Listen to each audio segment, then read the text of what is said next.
If you thought corporate governance was a big topic for listed companies, spare a thought for charities. After all, if you are giving to a charity, you also want to make sure that your money is put to good use. Governance plays just as big a role.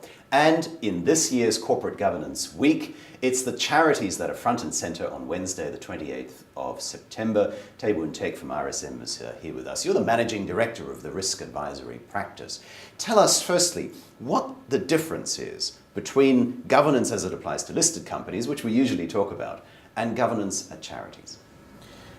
In terms of the principle, it is the same. Whether you are a listed company or whether you are in charity, governance is the same. But there are certain challenges that the charity will face. Right? In the private sector, when you talk about governance, you have actually people that scrutinize behaviors. You got the analysts, you got the your investors, you got your customers, your stakeholders, right? And all these play a part in this ecosystem to make sure that the governance standards are held to the highest standards. And then they have lots of information, ongoing disclosures, annual report, and so on. Yes. Right? Yeah, but in charities, a lot of this depend on the regulators and the board actually.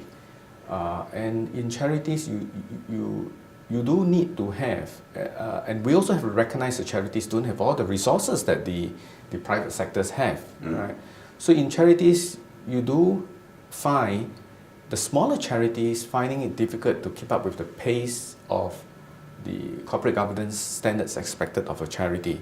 And that's the reason why we need to have a more flexible, modular approach in administering the governing standards for charities, which is what our regulators are doing today. Yes, and of course the people who give generously to the charities want to make sure that it has an impact, even if they're not watching like the analysts and the shareholders do.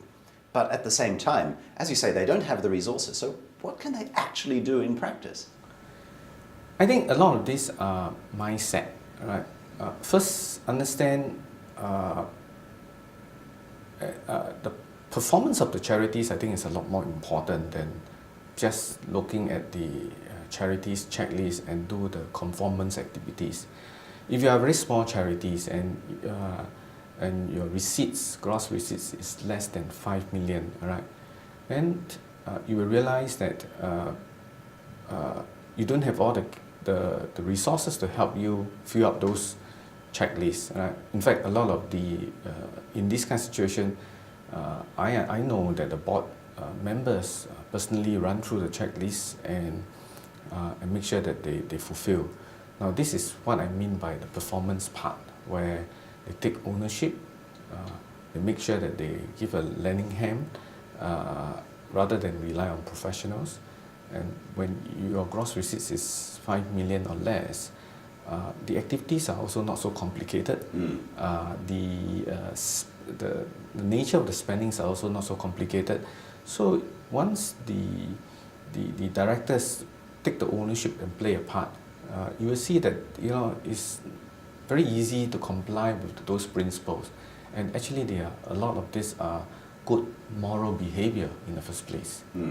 But still, they also need to rely on paid professionals to help make sure that the donors get the sense that, yes, my money is going to a worthy cause and it's being properly administered. How much of a role do the donors, though, also play in recognizing that those paid professionals don't work for free, that charities don't have a team of volunteers and that's it? In other words, that the donors also need to say, hey, it's okay if some of my money goes towards paying those professionals. I think increasingly donors do recognize the need to seek professional help and bring in the professional to give the independent trust. The whole charity and how the charity works, the key principle is actually trust, right? So when you have the independent auditors coming in, which you have to pay for them to audit, they're actually giving trust to the donors that the money are used in the way the charities told the donors that they will be using those money and not any other else. and you do need to pay for these services. The issue here is quantum, and the issue here is not overdoing it. Right? If every little thing, the charities go seek professional help, okay, and they do not look at alternative way of doing the self-help, then you will see that, you know, there would be very high professional expenses, which some donors will have issues. And why would you want to spend, you know, 10%, 15%, or 20% of your receipts paying professionals, right? So I think when you have this kind of question raised, it is very healthy, because it shows that the public governance is working and actually provides another layer of checks on the charities. And the public opinion piece is actually very key to making sure that the governance standards with our charities organizations are upheld. Right, but still a complex web of charities, professionals, donors, and of course members of the public.